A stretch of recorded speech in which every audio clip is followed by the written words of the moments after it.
Hello everyone, today is September 16. My name is Hoshino, and I'm here again with my great friends Patrick and Jedi, who are the representatives of the International Golden Age Group, as well as Terry-san from Japan PFC official. So welcome Patrick and Jedi. Hello.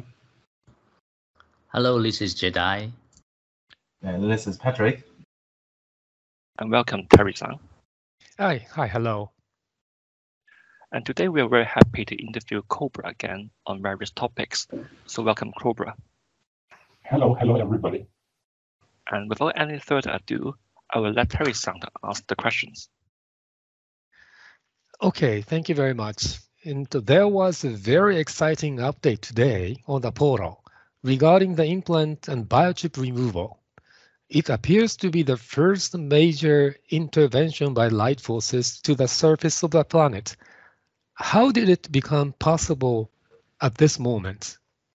The light forces were carrying out various operations in the last few years and coming closer and closer to the surface, and now they have managed to become so close that they are able, with their technology, to start clearing the implants. So does the technology means Mjolnir technology, you mean? Yes. Okay, great. So how do the implant and biochip removal process work practically? Will it be the all-at-once removal to all of the persons using the quantum cannon technologies on the surface, or rather on individualized process depending on the contamination levels of a person? It will be a planetary process, and it is already a planetary process. So quantum technologies are bombarding the surface of the planet. They are bombarding actually with their energy fields the implants and biochips in every member of the surface population. And what they are doing is they are starting to remove the black holes in the implants. That is a very tricky and challenging process, but it is already taking place. And it will be the same for everybody. The whole implant and biochip network has to be removed. Okay, so even though it may be just for everybody at the same time, but will the length of the removal and the deprogramming vary depending on the person? Not very much. I mean, individual reactions to the removal will be different, but the process is ongoing at the same time for everybody. I see, that's interesting. Okay, next question. The light forces expect there will be a massive spiritual awakening of the surface population once all biochips and implants are removed. How will this wave of awakening benefit light workers and light warriors in terms of our daily life and our ascension process? Yes, when we come to the closure of this process, when the implants and biochips are mostly gone, individual lives of the light workers and light warriors will become better, lighter, less stressful. There will be less negativity, less darkness, less attacks, and life will again, after so much time, become a little bit more enjoyable. Okay, so that means their ascension process may be easier? Yes. Okay, interesting. Have the level of primary anomaly and subquantum anomaly reduced in the area below the low Earth orbit? To a degree, yes, but main reduction is expected at the same time as this operation of clearing the implants proceeds. I see. Okay. And what is the relationship between the veil and today you also mentioned the parametric space-time distortion anomaly around the surface of the planet? This space-time distortion anomaly actually changes the structure of space-time around the Earth. And that distorted space-time makes it easier for the technologies of the dark forces to operate and to maintain the veil. Without that anomaly, the dark forces would not be able to use their technologies and the veil would be removed. Oh, I see. So that means the veil is the aim and the parametric space-time distortion is a kind of supporting tool. Yes, in a way, yes. Okay, great. So in the latest update, you mentioned an ancient dark entity called the Lurker. Is it very dangerous? What is the relationship of the Lurker with the Archons and the Chimera? It is not very dangerous at this point because much of this has been resolved already. This is a very different type of entity. It's actually a quantum, subquantum entity. It's a different type of consciousness than any other entity you are probably aware of. I would say the closest parallel to it would be the Yalta Bulk entity, which has been removed already. The Archons and the Chimera, they actually, some of them worship the lurker, and they see it as the source of their evil. Oh, I see. So that means that lurker is superior to Archons and Chimera. In a way, yes, because this entity has been alive for the whole cosmic cycle and actually originates from the previous cosmic cycle. So it's a completely different type of consciousness. It's a completely different thing. It's not something that most people would be able to understand. I see. Okay, thank you. As the lurker has survived the previous cosmic cycle and continues to exist until this day, this existence means that the dark forces have already existed since the previous cosmic cycle, while the archangels who fell into primary anomaly 8 million years ago are the new dark entities in the cosmic cycle? No, darkness did not exist before 8 million years. The lurker existed as a pure potentiality. It was not a manifested consciousness of darkness. That only started 8 million years ago. Oh, I see. Okay, I understand. So it existed before 8 million years ago just as a potential. I see. Okay. Do the Pleiadians know why most key people in positive militaries are against the liberation plan? The main reason is because of the implants and all the programming and the selfishness. I see. So that means after the operation removing the implants, do you think that those people in the positive militaries' attitudes may change? Some of them might change, but at this point, it is impossible to predict how surface population will react to this. I see. Okay, understand. Thank you. If those key people do not agree with the liberation plan, how will the light forces proceed with a mass arrest? Will they carry on with the arrest operation by themselves or wait until the positive militaries remove every potentially compromised member within their ranks? This is confidential information at this point. Okay, understood. Thank you. Do the light forces think Ukraine can become another Afghanistan and drag Russia's economy and politics into chaos? Potentially, yes, if this conflict escalates in the new world war, which is unlikely but still possible. It will not be the same situation as in Afghanistan, but there is certain potential there that things can get a little bit more complicated. I see. Okay, thank you. The next question regarding Queen's death. The Queen Elizabeth II passed away on September 8th. In terms of the liberation plan, what is the view of the light forces on her, who has the longest reign in modern history? It is not the highest purpose to answer this question. I see. Okay. Because most of the general population thinks that Queen is simply a symbol of stability to the Commonwealth of Nations. However, some alternative media claims that she was also the head of the Committee of 300. Therefore, some people think that she was controlling world politics and economy behind the scenes. So maybe this may be again the confidential and you may not tell, but did the Queen really have the power to influence the geopolitics around the world? She had a certain amount of power, but she was not the key player in making decisions. I see. Okay, thank you very much.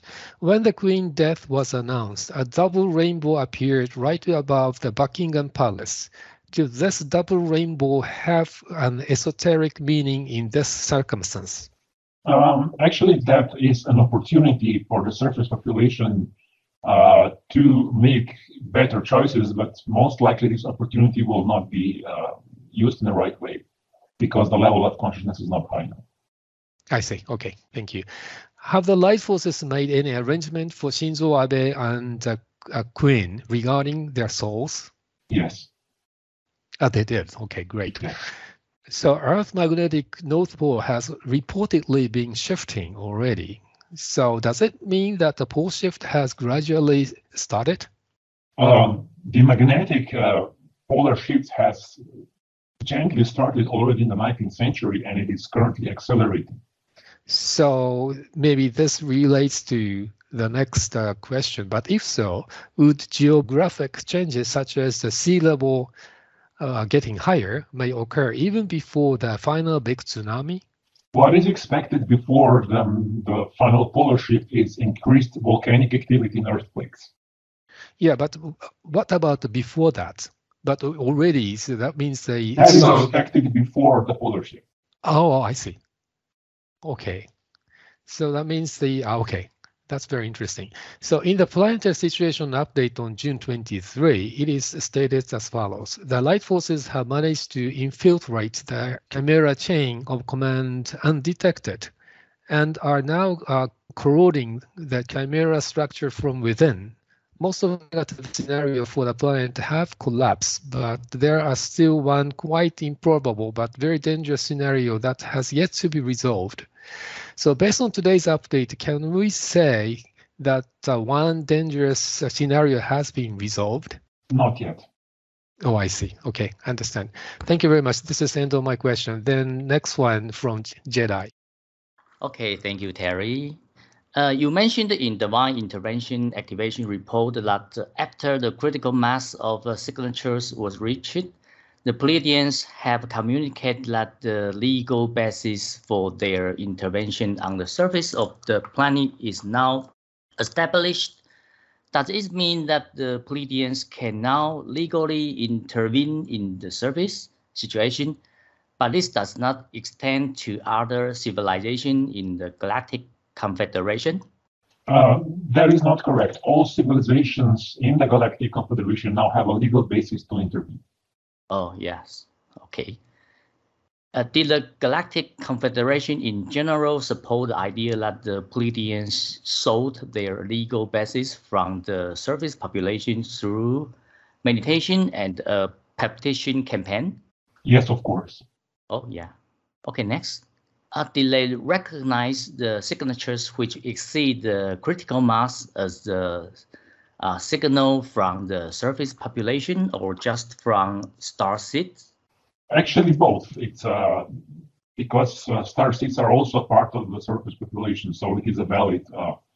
The signatures were valid, and they are seen as collective choice of the surface population. Okay, good. As our petition was mostly signed by starseeds, some might think it did not actually reflect the overall free will of the surface population. Was it possible for the Galactic Confederation to ignore the result of our petition, even if the dark forces did not interfere with our petition campaign using hacking and other negative technologies? This petition is legally binding for the Galactic Confederation, so the Galactic Confederation must intervene as soon as it is safe.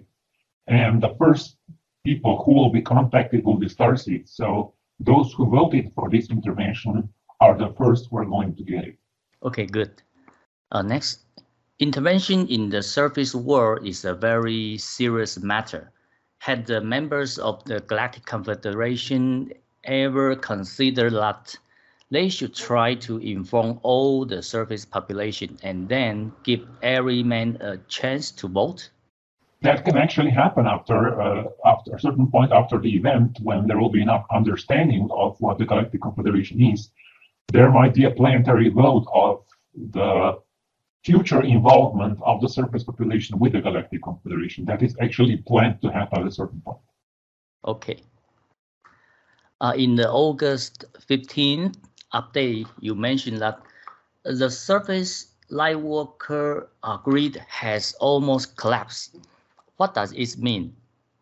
It means that the light workers were not willing or not able to hold the light anymore. And the critical mass of light that is necessary for the surface had not been maintained anymore. So the light forces have managed to create an alternative solution for this problem. Okay. Was it collapse due to the severe attack by the dark forces on the light worker, causing lower vibration among them? There were two factors involved. The first factor were those effects, which have severely damaged the ability of the light workers to hold the light. And the other one was the wrong, selfish, and stupid decisions of the light workers, which were behaving not in alignment with our higher purpose. Okay, yes. Okay, next. Recently, a man won the first prize in an art competition with his AI-assisted painting. Some artists are worried that AI might someday take away their jobs. Do positive ET races use AI to assist their art creation? They might use it for general purposes, but not for the highest level art. The highest level art, the masterpieces, can only be created by conscious beings with connection with their soul. So only average level or somehow good artists can lose their jobs. The best artists will never lose their jobs. Okay. If so, how do they strike a balance between the convenience brought by AI and their originality? Simply by using the higher guidance that all of the positive races have. Oh, yes, that's good. Can you reveal any further information on the Alexandrian women, the women who moved from Vipava Valley to Alexandria at the turn of the 20th century? Okay, they were just looking for opportunity for a job, and they were moving to Alexandria to basically babysit in the higher upper level of Egyptian society. And that was an interesting interaction because it brought a certain combination of goddess energy, which was not previously present. Okay. Okay. It is now safe for you to reveal the classified aspect of the SpaceX CRS-24 mission. Yes, certain Sintamani stones were sent in orbit and then safely landed later, about 1 month later. Wow, good. The followings are amazing Ascension Plan. First one, how can we explain individual and planetary ascension with modern science? Science at the present state of development does not even understand the existence of the etheric plane. So it is not possible to describe ascension with science at the current public state of development. Yes, that's right. What is the relationship between chakra, Merkaba, and ascension?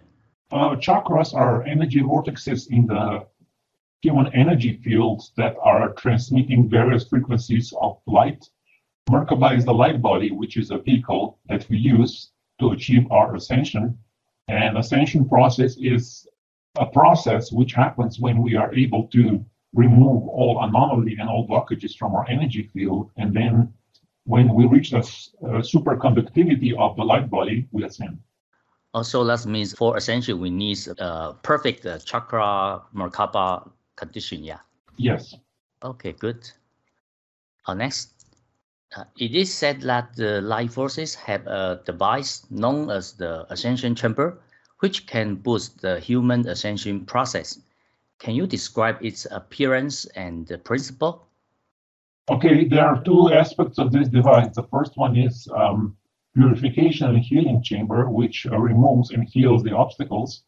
And then is the proper ascension chamber, which activates the Kundalini energy and something called the electric fire. So it means that a very strong, highly charged energy flows through the energy body, not through the light body, to the Merkaba body, and it activates it. So that is a highly advanced technology which is used by ascending beings throughout the galaxy. Wow, that's amazing. If I am qualified for the first wave of ascension, can I reach the state of ascension if I use the ascension chamber right after the first contact? Okay, some rare individuals might achieve their ascension even before the first wave using that ascension chamber, but most people that will go in the first wave will do this as a group, as a planetary group process at the same time when the time is right. Okay, good. Next, as the light forces have highly advanced spiritual technology, will most of the surface population still have to undergo years of training to reach ascension? Most of the surface population needs lifetimes, hundreds and thousands of years to reach ascension on other planets. They are not ready. Okay. Regardless of the level of technology, human consciousness is human consciousness, and that needs to be transformed from within. Technology can help, but real work needs to be done by people going through the ascension process. So the percentage of surface population that will undergo the true ascension process will be very little, very low. Okay. Next. It is said that the sexual climax is the moment that human gets closet to God. Is it appropriate to describe ascension as an eternal, non-stop orgasm? Actually, the state of consciousness after ascension can be described as an eternal, non-stop orgasm. Oh, yeah. Okay. Before we reach ascension, do we have to experience physical death and resurrection as Jesus did? No. Okay. Next, if we consider the current conscious level of the surface population, is there a minimum age limit for joining the collective ascension? No. Wow, good. Okay, this is my last one. Women in their midterm and full-term pregnancy have 2 or even more souls in their bodies. Can all of these souls join the collective ascension? Okay, this is possible. It's a bit complicated, but it is possible. Wow, good news. There will be very few cases like this. Wow, okay. Would it be better for them to wait until they recover from their delivery? Basically, when the ascension wave hits, it hits, and those who are ready will go, those who are not ready will not go. Okay. Okay, it's Patrick's turns now. Okay, now from my turn, I will start with this question. Will human gain superpowers like teleportation, manifestation from out of thin air, or element manipulation as soon as we reach ascension? When humans reach ascension, they will be given the key, the tool, how to use those powers, and then they will be trained how to use them. And that training process will take some time. But from the start, they will have this basic ability that will be then perfected as time goes by. Good. Next one. If a person's physical body can only connect with one single I am presence, how should we analyze multiple personalities disorder according to the concept of soul? It is very simple. There is one soul, one I am presence, but whenever a trauma happens, part of the personality structure splits away from the core personality. And that process can take many times. But there is one I am presence, one incarnated soul that has all those different personalities, and the healing process is actually process of integrating those personalities with the core personality, which is the original personality directly connected with the incarnated soul. Oh, very good. Okay, next one. If someone implants a personality that is spiritually advanced into himself through deep hypnosis or facial microbiota transplant, is it possible for him to train himself to become a sage or even very close to ascension before the event? If not, please explain why. Yes, all that can be cleared. Really? Okay, that's good. Next one. You mentioned that in the Ascension Plan update that about 200 people will be ready to ascend in their first wave of ascension. Will those people ascend separately in different times and places, or they will be assembled at a designated place on a specific date? There will be an ascension wave which is similar to a galactic pulse, and everybody will be taken from their own location, teleported to the motherships, and on those motherships they will undergo the ascension process itself in the ascension chambers. Oh, I got it. Thank you. Next one. Will those people be able to ascend beyond the 5th dimension if they have a compatible conscious level? This will still take some time, but yes. Oh, very good. So next one. Will humanity still be able to evolve after the ascension? Yes, of course. Okay. So next one. As the life forces have already built two Dyson spheres separately around the Sun and the Earth, can they adjust the evacuation schedule according to the post-event developments? Basically, it will be a combination of cosmic cycles, galactic sun activity, and how the overall plan proceeds. So the decision to make the evacuation will be based on the conditions about the polar shift, and everything will be aligned just perfectly. When the time is right, everything will happen. Oh, okay. During the evacuation, will the surface population have to go on the mothership empty-handed? Can we bring a few things when we leave the Earth? At this stage of the plan, it has been decided that they will need to leave everything behind. But this is still an open question. This will still be discussed in the future. Okay, very good. So next one. Why would the life forces insist that on locating the surface population to the Pleiades? Can we simply just move to the Argothan underground kingdom, the Moon, Mars, or other planets in our solar systems after the evacuation? It is simply that surface population has been so adjusted to the life on the surface, they need a planet with a habitable surface. And Earth is the only planet in the solar system with habitable surface. And since it will be upgraded to the next step of evolution, human beings will no longer be suitable to be here, so they have to be relocated to a similar planet in the Pleiades. Oh, okay. So after the evacuation, can the surface population make a Confederation mothership near new homes, or can they travel to other star systems instead of going through Ascension?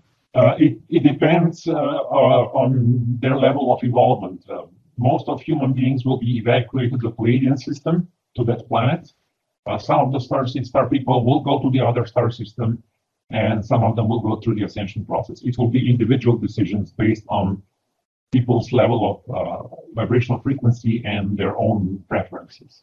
Oh, very good. So next one. Many people have never gone abroad or even left their hometown before their ascension. Will we able to recreate a similar environment as the current surface of planet on another super Earth, so that humanity can explore various human cultures and scenery? Yes, actually that will happen on the new planet in the Pleiadian system. People will be able to build their environment, but then there will be much creativity, so those environments will change and evolve. Ah, very good. So next one.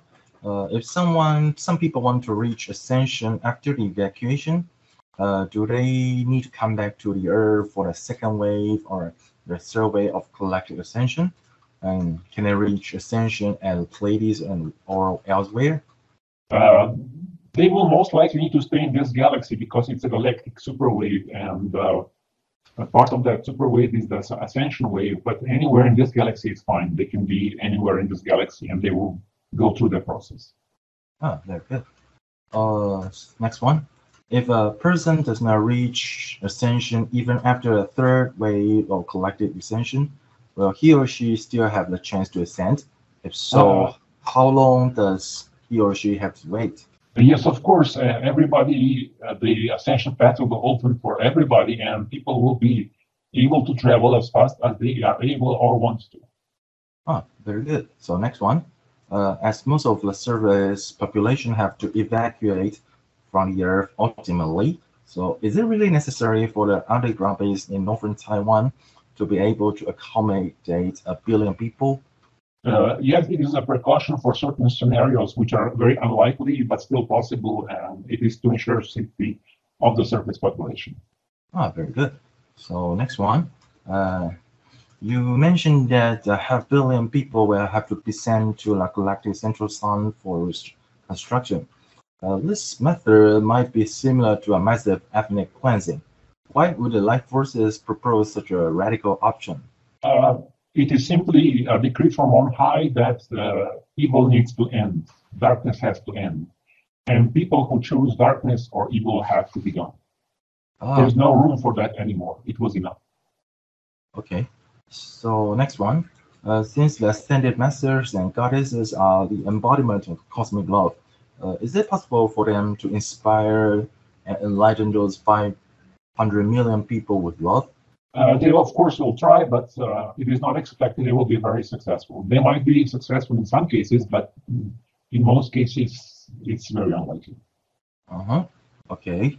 So the next one is, according to the Bible, Matthew chapter 13 and 40, as therefore the stars are gathered and burned in fire, so shall be in the end of the world.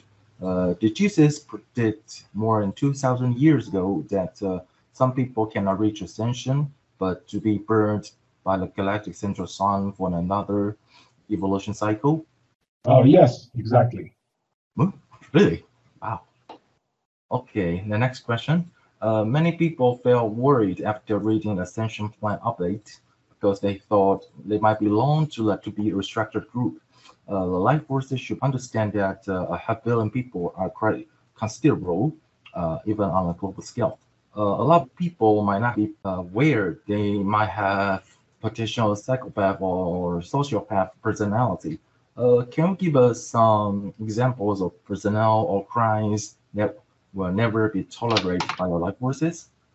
Actually, most people who are reading my blog are going to be fine. They are not evil. They are not psychopaths or sociopaths. And people who are psychopaths will never worry about this. They know they're evil. So everybody will be given a free choice to accept light or not. And those who wish to accept light will, of course, not be taken to the central sun. But people who intentionally do evil and don't want to change, they will be gone. Oh, okay, very good. So next one, have Mao Zedong, Adolf Hitler, and other notorious tyrants been sent to the galactic central sun for restructuring? Many of them, yes. Oh, very good.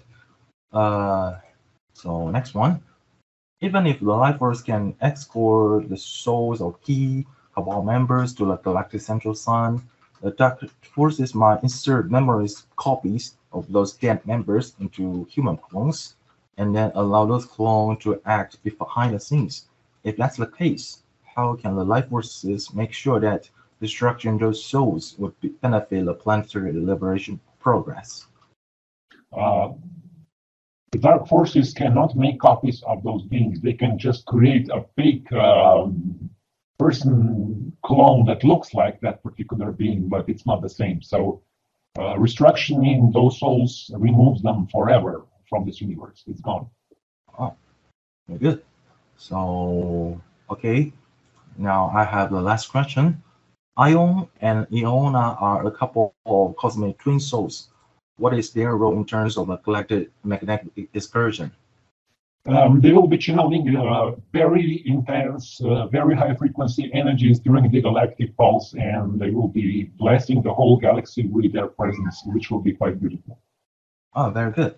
So, thank you for your answering. And this is, I will give my host to Hoshino. Hoshino, your turn. Yep, thank you, Patrick. So Cobra will ask the following questions. And after the evacuation, there will be a huge tsunami engulfing most of the surface of the Earth. How can such a disaster somehow purge the Earth? It will basically purge the surface of the planet from the pollution and distortions that humanity have created. And it will give nature an opportunity to recover and revive. But we know that a huge tsunami can bring all kinds of debris and pollutants back to the ocean. It sounds like an oceanic catastrophe. How will the life forces solve this problem? The life forces have technologies to remove most of those pollutants before they can do any damage. And at that point, that will be done. I see, that's good to hear, thank you. And the pulse wave emanated from the galactic central sun is also known as the galactic wave of love. Is it not contradictory to name something that can trigger a doomsday cataclysm as love? It is not, because it will not be a doomsday cataclysm. It will be a rebirth, restructuring, repositioning. It is something completely different. Agree. Thank you.